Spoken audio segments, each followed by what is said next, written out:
Our next student speaker will be Joe Bajan.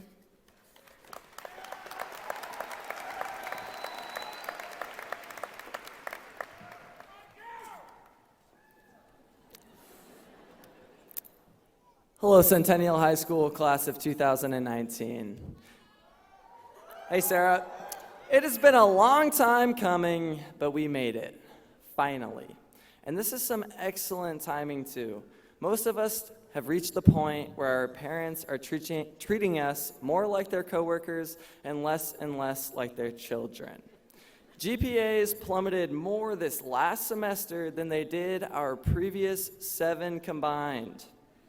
Many of us are suffering from severe cases of senioritis, but today we will all receive our final treatment and be free from the disease that turned countless 3.8s into 2.5s. But we earned the right to coast to that finish line. Over the course of 4 years, we have survived a lot, but we accomplished even more. Let's start with the good. It feels like we've taken home more girls' soccer state championships than years we've been in high school.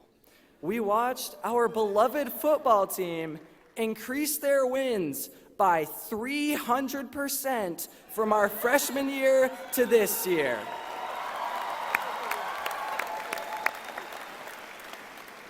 And of course, as Caitlin said, we watched a girls' basketball team raise a state banner in a legendary upset.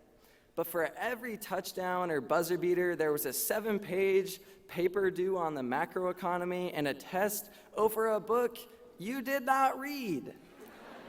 And although Mrs. Hossacker, Mrs. Paxton, and Mr. Grant would say not reading a book for class is nothing to brag about, passing the test without reading the book definitely is. And if nothing else, it certainly demonstrates our resiliency as a class. Regardless of what we've had to do to get here, the important thing is that we actually made it. Graduation seems so far away and mythical.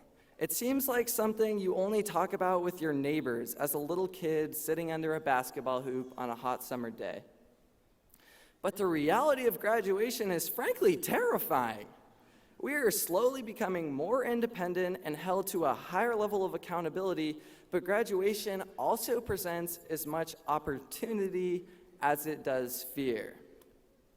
We are about to be ripped away from our parents and thrown into the cold abyss of society where a vast number of college graduates are underemployed and artificial intelligence is on the rise.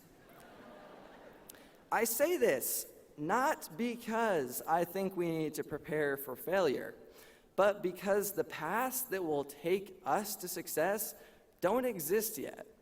Life is about to get significantly more difficult.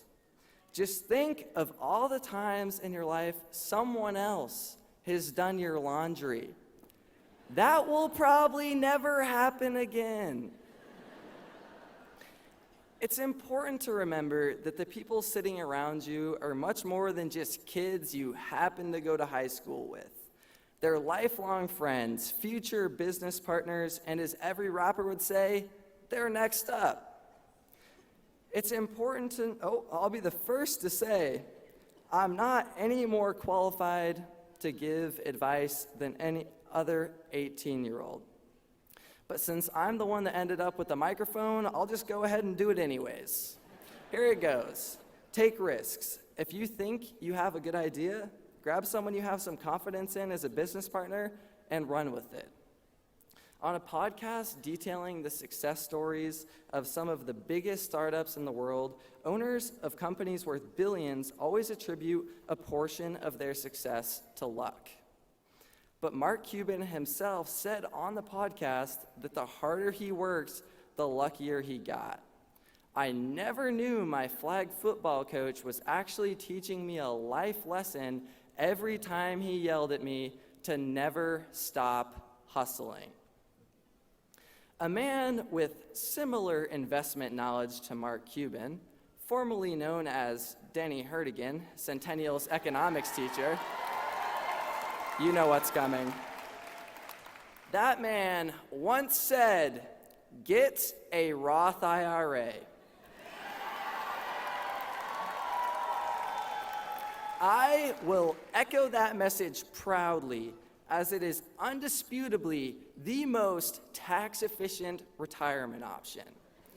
And remember, if you're ever financially discouraged, feel free to remind yourself that you're probably closer to being a millionaire right now than Bill Gates is, and he's pretty successful. Classmates, my final message to you is this. We have worked very hard to get here and cement ourselves as one of the most academically elite classes in our school's history. But we couldn't have done it without an incredible supporting cast. Teachers, parents, administrators, counselors, friends. If you see someone that helped you graduate, be sure to thank them for their contribution to your success.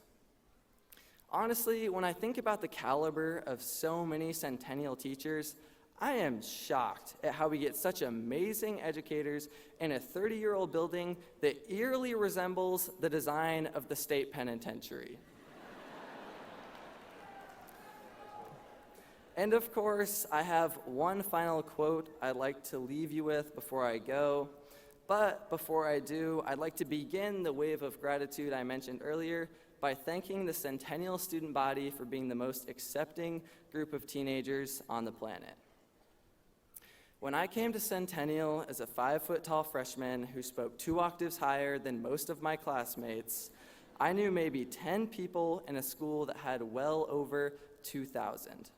The community here took me and so many others in to foster an atmosphere of inclusion and camaraderie. Centennial High School, class of 2019, thank you so much for a wonderful 4 years. But I assure you, this is only the beginning of our respective journeys. I think teaching legend Steve Bartlett said it best when I left his classroom for the final time. So I'll share his words as my final goodbye to a group I've grown to love. It's been a pleasure. Thank you.